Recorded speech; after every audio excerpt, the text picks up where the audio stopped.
यूरोपीय शक्तियों का भारत में आगमन। व्यापारिक मार्ग। प्राचीन काल से ही भारत का विदेशों से संपर्क रहा है। 16वीं शताब्दी से भारत से व्यापार करने के लिए यूरोपीय शक्तियों ने भारत आना प्रारंभ किया, जिसमें पुर्तगाल, गाली, डच, फ्रांसीसी और ब्रिटिश प्रमुख थीं। भारत और यूरोप के मध्य व्यापार जल और थल द्वारा होता था। इन मार्गों की संख्या 3 थी। प्रथम मार्ग फारस की खाड़ी से होता हुआ समुद्र मार्ग था। इसी मार्ग से इराक, तुर्की, वेनिस और जेनेवा से व्यापार होता था। दूसरा मार्ग लाल सागर से अलेक्जेंड्रिया का था, जहां से समुद्र द्वारा वेनिस और जेनेवा को जाया जाता था। तीसरा मार्ग मध्य एशिया से मिस्र और फिर यूरोप के लिए था। इस प्रकार से यूरोप के सभी क्षेत्रों में भारत की वस्तुओं के वितरण के लिए वेनिस और जेनेवा प्रमुख व्यापारिक केंद्र थे। इटली ने भारत की प्रमुख वस्तुओं के व्यापार पर अपना एकाधिकार जमाए रखने के लिए यूरोप की शक्तियों की व्यापार में हिस्सेदारी को रोक दिया। 15वीं शताब्दी यानी 1453 ईस्वी में कुस्तुनतुनियों पर तुर्कों ने अपना अधिकार कर लिया। अब तुर्कों ने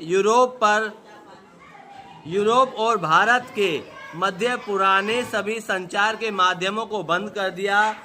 कुस्तुनतुनिया नगर व्यापार मार्ग मुख्य द्वार था, अतः व्यापार के लिए यूरोप के व्यापारियों को कुस्तुनतुनिया नगर पार करना ही पड़ता था। लेकिन तुर्क द्वारा मार्ग पर कब्जा होने के कारण यूरोप और भारत के मध्य व्यापार को बहुत धक्का लगा। समुद्री मार्ग की खोज। अब यूरोप वासियों ने व्यापार के लिए नए समुद्री मार्ग की खोज करना आरंभ कर दिया।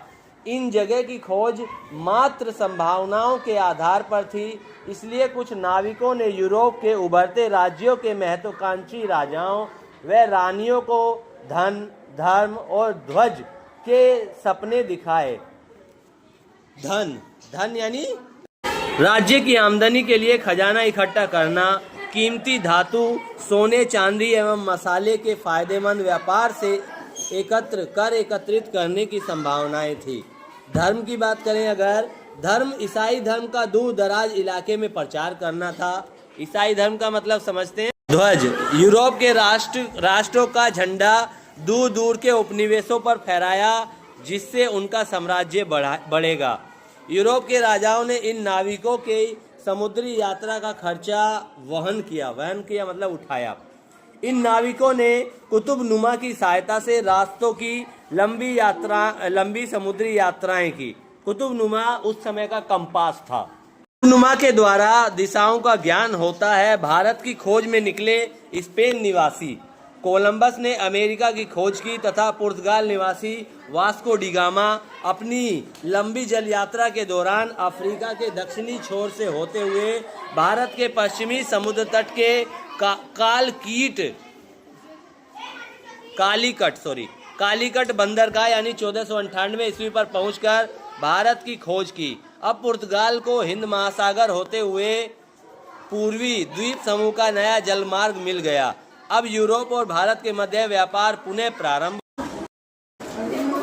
यूरोपीय व्यापार। पुर्तगालियों ने हिंद महासागर के मध्य से होने वाले व्यापार पर अपना अधिकार कर लिया। वे सोना चांदी लाते और हमारे देश से सूती रेशमी कपड़े और विभिन्न मसाले ले जाते थे और बहुत मुनाफा कमाते थे।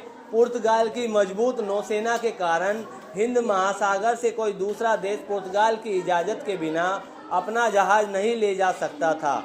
वास्को डी गामा के भारत पहुंचने के बाद एक एक करके हॉलैंड, फ्रांस और इंग्लैंड के व्यापारी भारत आने लगे। भारत में यूरोपीय व्यापारियों की होड़ का मतलब समझते हैं?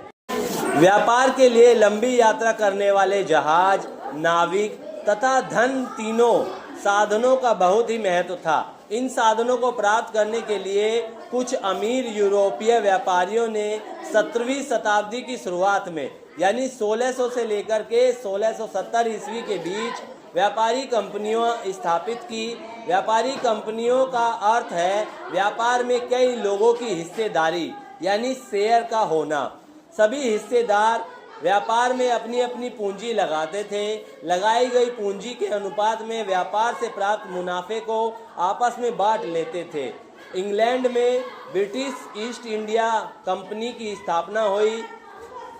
हॉलैंड में डच ईस्ट इंडिया कंपनी बनी और फ्रांस में फ्रेंच ईस्ट इंडिया कंपनी बनी। आज भी निजी कंपनियां इसी प्रकार पूंजी इकट्ठा करती हैं। भारत में सबसे पहले पुर्तगाली व्यापार करने आए। उन्होंने पश्चिमी समुद्र तट पर गोवा, दमन द्वीप में अपना व्यापारिक केंद्र स्थापित किए। विदेशी कंपनियों ने के इन व्यापारिक केंद्रों को कोठी यानी फैक्ट्री कहा जाता था। फैक्ट्री यानी कोठी। फैक्ट्री शब्द का प्रयोग व्यापारिक केंद्रों में स्थापित कार्यालय अथवा कोठी से है। फैक्टर शब्द का अर्थ एजेंट है।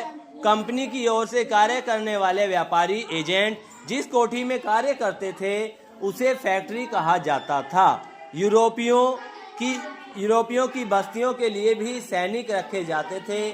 कोठियों की रक्षा किलों की तरह होती थी और इन किलों की सुरक्षा के लिए यूरोपीय व्यापारियों के सशस्त्र सैनिक तैनात रहते थे। वास्को डी गामा के भारत पहुंचने के बाद एक एक करके हॉलैंड, इंग्लैंड और फ्रांस के व्यापारी जल के रास्ते भारत आने लगे। इस समय तक हिंदुस्तान के किसी भी शासक ने नौसेना तैयार करने की बात सोची तक नहीं थी। इंग्लैंड निवासियों ने जो डच कहलाते हैं कालीकट, कोचीन, नागापट्टनम तथा चीनसूरा में व्यापारिक केंद्र खोले। फ्रांसीसियों ने मछलीपट्टनम, पांडिचेरी, चंद्रनगर, माही स्थानों में अपने व्यापार के मुख्य केंद्र बनाए। अंग्रेजों ने अपने को केवल समुद्र तट तक ही सीमित नहीं रखा बल्कि सूरत, कैम्बे, अहमदाबाद, आगरा, भड़ोच, पटना, कासिम बाजार स्थानों पर व्यापारिक केंद्र बनाए। भारत में यूरोप के सभी देश के व्यापारियों पुर्तगालियों के हाथ से व्यापार छीनने की होड़ में लगे रहते थे। उनकी कोशिश रहती थी कि वे भारत में कम से कम कीमत देकर सामान खरीद सकें, फिर वे इस सामान को यूरोप में अधिक से अधिक दाम पर बेचकर खूब मुनाफा कमा सकें। उन्होंने पाया कि सूरत, मूसलीपट्टनम यानी मछलीपट्टनम जैसे बड़े बंदरगाहों पर जो सामान व्यापारियों द्वारा बिकने लाया जाता है वह महंगा मिलता है। इसलिए यूरोप के व्यापारी गांव-गांव में अपना आदमी या एजेंट भेजकर सीधे कारीगरों से माल खरीदने की कोशिश में रहते ताकि सस्ता माल मिले। समय के साथ पुर्तगाली नौसेना और किलों की ताकत अंग्रेज, डच और फ्रांसीसियों से कई मुकाबलों के कारण कमजोर पड़ गए। कुछ समय तक किसी एक का भारत के व्यापार पर अधिकार नहीं जम सका। क्या है? विदेशी कंपनियों ने व्यापार में लाभ के लिए साम, दाम, दंड, भेद के तरीके अपनाए। उन्होंने बादशाहों और राजाओं के पास अपने अपने प्रतिनिधि या दूत भेजे और भारत में खुलकर व्यापार करने की इजाजत मांगी। अनुमति प्राप्त करने के लिए ये खुशामद भी किया करते थे। फलस्वरूप राजाओं ने अधिकार पत्र यानी फरमान जारी किए। व्यापारियों के दूतों ने कुछ करों को राहत को ना देने की छूट मांगी। इसके बदले में उन्होंने बादशाहों व राजाओं को नवीन भेंटें की मतलब मुगल बादशाह जहांगीर के दरबार में कैप्टन हॉकिंस 1608 ईस्वी आने वाला प्रथम अंग्रेज राजदूत था। इसके बाद सर टॉमस रो 1615 ईस्वी में जहांगीर के दरबार में आया। जब उसने मुगल जहांगीर के दरबार की शान शौकत देखी तो वह उससे बहुत प्रभावित हुआ। उसने सम्राट को अंग्रेजी दास्ताने भेंट किए और इंग्लैंड में इस्तेमाल की जाने वाली बग्घी दी, जिससे जहांगीर प्रसन्न हुए। राजाओं के मन में ये आशा थी कि उनके राज्य का खजाना बढ़ेगा तथा कर में छूट देने से उनके राज्य में ज़्यादा व्यापार आकर्षित होगा और राज्य खूब फलेगा फूलेगा। इससे और अधिक कर मिलेगा।